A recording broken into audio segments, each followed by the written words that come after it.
सुनिए साहब, मोहतरमा का बयान सुनिए, आपका भी टीचर साहब खून खोल जाएगा।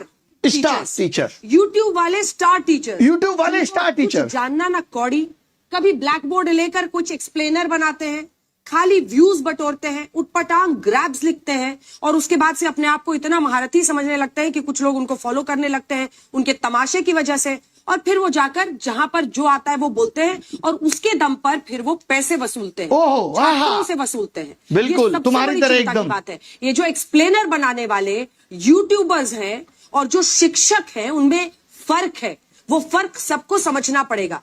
ये जो आकर पैसों के लिए अपना धंधा बना रहे हैं एजुकेशन को, वो एक तरफ है, और इसी वजह से स्कूल्स, कॉलेजेस, यूनिवर्सिटीज में पढ़ाई नहीं होती है। बच्चों से कह दिया जाता है कि भैया तुम कोचिंग सेंटर कोई ज्वाइन कर लो तभी तुम क्रैक कर पाओगे। ये कैसी व्यवस्था में हम जी रहे हैं? ये बहुत बड़ा सवाल है। आज बहुत बड़ा सवाल किया है मैडम ने कि जो यूट्यूब पे पढ़ा रहे हैं और जो शिक्षक हैं उनमें फर्क है। वही शिक्षक जिन्होंने ओएसएम में कितनी गड़बड़ियां की हैं, उन्हीं शिक्षक की बात हो रही है। यूट्यूब का टीचर हम जैसे तमाम लोग जिन्होंने लोगों को पढ़ा करके सरकार के अंदर भेजा। सोचिए, वो मैडम कह रही है कि फर्क होता है।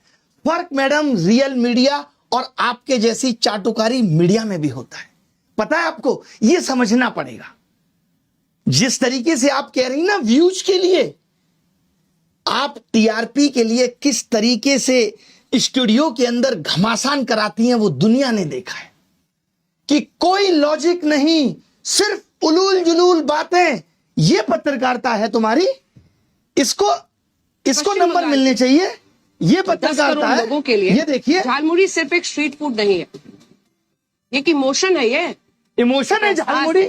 ओए होए, एक जज्बात है। गजब पत्रकारिता करती हैं। गलियों की हम आवाज जैसों है, को रेलवे नालायक बोलने के बाद गंगा साफ किनारे की पत्रकारिता तो ठंडी हवा देखिए के साथ घुला हुआ कितनी स्वाद गजब है, है। जिसमें सरसों के तेल की तीखी खुशबू, हाय हाय, सरसों की तेल की तीखी खुशबू, चटपटाहट, उसी की सुंदरता है साहब।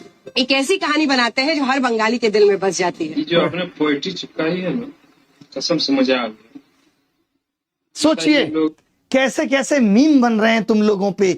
जहां जाते हो वहां लोग मोदी मीडिया गोदी मीडिया चिल्ला के संबोधित करते हैं। सड़क पे निकलने की औकात नहीं बची है। मालूम है, इस देश के एंकर्स की सड़क पे उतरने की औकात नहीं बची है।